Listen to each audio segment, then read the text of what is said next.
শনিবার রাত ৮টা রাজধানীর গুলশান এলাকায় আওয়ামী লীগ নেত্রী ও সাবেক সংসদ সদস্য শাম্মী আহমেদের বাসায় চাঁদাবাজি করার অভিযোগে আটক করা হয় ৫ জনকে। পুলিশ জানায় তারা সবাই বৈষম্য বিরোধী ছাত্র আন্দোলনের সঙ্গে সম্পৃক্ত।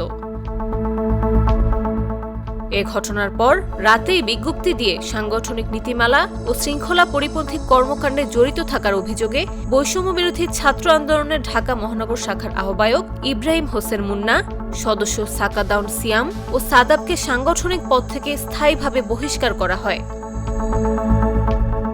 আর পৃথক জরুরি বিজ্ঞপ্তিতে সংগঠনের ২ নেতা, কেন্দ্রীয় যুগ্ম আহ্বায়ক জানে আলম অপু ও সদস্য আব্দুর রাজ্জাক বিন সুলাইমানকে স্থায়ী বহিষ্কারের কথা জানায় গণতান্ত্রিক ছাত্র সংসদ। এদিকে চাঁদাবাজি করার অভিযোগে আটক হওয়া আব্দুর রাজ্জাক বিন সুলাইমানকে পুলিশ সংস্কার কমিশনের সদস্য বলে দাবি করেছেন জাতীয় নাগরিক পার্টির যুগ্ম সদস্য সচিব মাহিন সরকার। রোববার সকালে সামাজিক যোগাযোগ মাধ্যমে ফেসবুকে দেয়া এক পোস্টে এ কথা জানান তিনি।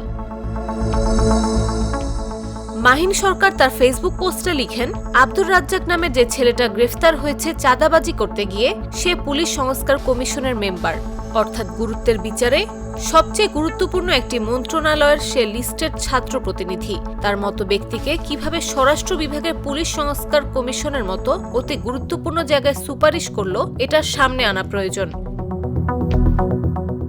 জানে আলম অপুকে নিয়ে মাহিন লিখেছেন, তার বিরুদ্ধে নিজ জেলা জয়পুরহাটে অসংখ্য অভিযোগ ইতোপূর্বে কানে এসেছে। প্রাইভেট বিশ্ববিদ্যালয়ের শিক্ষার্থী হত্যাকাণ্ডের প্রতিবাদে সে সহ আরও কয়েকজন সেই হত্যাকাণ্ডের কারণ তাদের দাবির সাথে না মেলা সত্ত্বেও তারা আন্দোলন করে এবং স্বরাষ্ট্র দপ্তরে যাতায়াত বৃদ্ধি করে।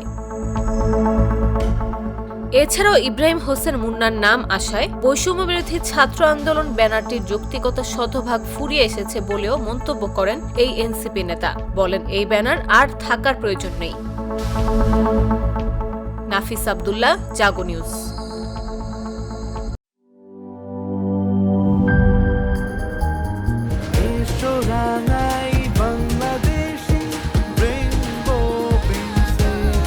রেইনবো পেইন্টস, ছড়াও জীবনের রং।